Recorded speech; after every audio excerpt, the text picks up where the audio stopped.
সকলকে জানাই আমার নতুন আরও একটা ভিডিওতে স্বাগত। এই মুহূর্তে আমি আছি ব্যারাকপুরে, আর ব্যারাকপুর স্টেশন থেকেই জাস্ট জাফর মোড়ে এসে জাফর মোড় কালীতলা মা 15 হাত কালীর মন্দিরে কিন্তু এই মুহূর্তে যাচ্ছি।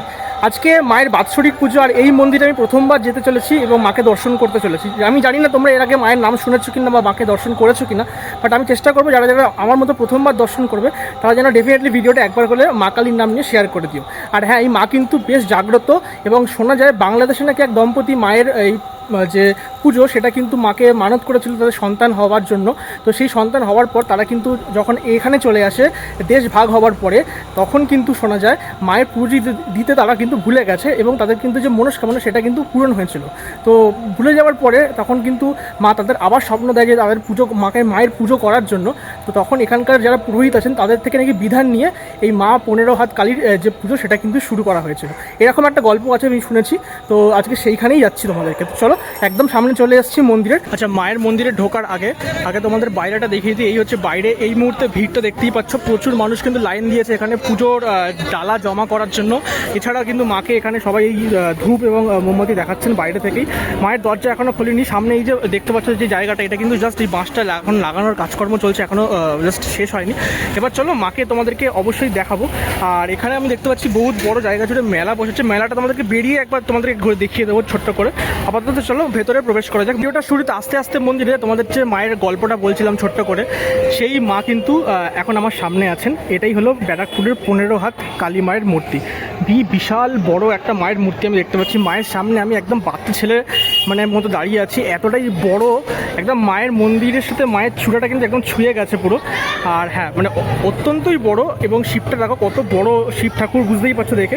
খুব সুন্দর করে কিন্তু রং করে একদম নতুন বস্ত্র সব কিছু একদম পরিয়ে মাকে ফুলের মালা টালা দিয়ে দারুণভাবে কিন্তু আজকে পুজোর জন্য মাকে সাজানো হয়েছে। দেখো যিনি তৈরি করেছেন মাতৃ প্রতিমা, হাতের কাজ কিন্তু বেশ সুন্দর, এটুকু তো বলতেই হয়। মন্দিরের ভেতরে দুটো বট গাছ আছে, এই বট গাছ ভেদ করেই কিন্তু মন্দিরটাকে করা হয়েছে। আর এই মন্দিরটা কিন্তু নবনির্মিত 2022-23 সালে কিন্তু এই মন্দিরটা তৈরি করা হয়েছে, যেটুকু আমি জানতে পারলাম। আর হ্যাঁ, বাইরেটা তোমাদেরকে ঢোকানোর সময় দেখালাম, যদিও এখন দেখো এই বাইরে থেকে সবাই কিন্তু মাকে এরকমভাবে আরতি করছেন বাইরে থেকে। আর ওইদিকে পুজো টালা নেওয়া হচ্ছে। সব মিলিয়ে কিন্তু এই মুহূর্তে আস্তে আস্তে ভিড় যত সময় এগোবে ভিড় কিন্তু বাড়ছে। আর হ্যাঁ, কিছুক্ষণের মধ্যে কিন্তু পুজো এখানে শুরু হয়ে যাবে সন্ধ্যাবেলায়। আচ্ছা, মাকে তো দর্শন করালাম। আর মায়ের মন্দিরের ঠিক একদম পাশেই এইরকম একটা জায়গাতে প্রচুর পরিমাণে কিন্তু ভোগ তৈরি করা হচ্ছে মায়ের। আমি দেখিয়ে দিই এই সামনে থেকে তোমাদেরকে। এখানে আলুর দম থেকে শুরু করে পায়েস, খিচুড়ি, বিভিন্ন ধরনের ভাজাভুজি, সব ধরনের মায়ের ভোগ কিন্তু এখানে তৈরি করা হচ্ছে প্রচুর পরিমাণে। কন্টিনিউয়াসলি তারা কিন্তু এখানে রান্না করে যাচ্ছে। ওখানে তারা খিচুড়ি তৈরি হচ্ছে।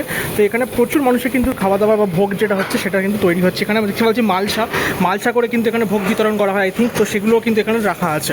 তো সব মিলিয়ে এখানে কিন্তু তোড়জোড় একদম শেষ মুহূর্তে। মাকে কিন্তু দর্শন করানো হয়ে গেল, মায়ের যে ভোগ তৈরি সেটাও দর্শন করানো হলো তোমাদের। আর আমরা সকলেই জানি একটা কথাই আছে বাংলায়, ভোগ দর্শনে কাটে দুর্ভোগ। তো সব মিলিয়ে দারুণ একটা এনার্জি পেয়েছি এই মন্দিরে এসে। তো এবারে ভিডিওটা শেষ করার আগে মায়ের যে মন্দিরের লোকেশন সেটা তোমাদেরকে জানিয়ে দিই। ব্যারাকপুর স্টেশনের 4 নম্বর প্ল্যাটফর্ম থেকে যদি তোমরা বেরো তাহলে কিন্তু সেখান থেকে ডাইরেক্ট এই জাফর মোড় কালীতলার অটো বা টোটো পেয়ে যাবে, মন্দিরে চলে আসতে পারবে ডাইরেক্ট। আর যদি 1 নম্বর প্ল্যাটফর্ম থেকে বেরো তাহলে কিন্তু ওখান থেকে 81 বাস অথবা টোটো অটো করে জাফর মোড়ে আসতে হবে। মোড় থেকে তোমরা পায়ে হেঁটে 10 মিনিট লাগবে আসতে, অথবা তোমরা টোটো করেও ডাইরেক্ট চলে আসতে পারো। তো 4 নম্বর থেকে বেরোতে পারো বা 1 নম্বর থেকে বেরোতে পারো। মায়ের মন্দিরে কিন্তু দুদিক থেকেই তোমরা আসতে পারছো।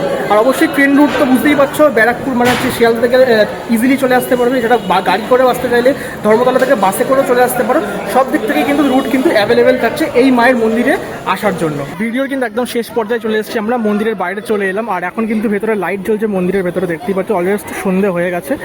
আর এবারে কিন্তু তোড়জোড় শুরু হচ্ছে পুজোর। আর যত বললাম যে ভিড় কিন্তু বেড়েছে আগের থেকে অনেকটাই। আর এখন আমরা এই মেলার এখানটায় চলে এসেছি। এই মেলাটা যেটা দেখতে পাচ্ছ, এই মেলাটা কিন্তু আজ থেকে শুরু করে 15 দিন পর্যন্ত কিন্তু এই মেলা চলবে। আর এই জায়গাটা কিন্তু অনেকটাই বড় জায়গা জুড়ে কিন্তু এই বিশাল বড় কিন্তু মেলাটা বসেছে এই মন্দিরের একদম সামনে।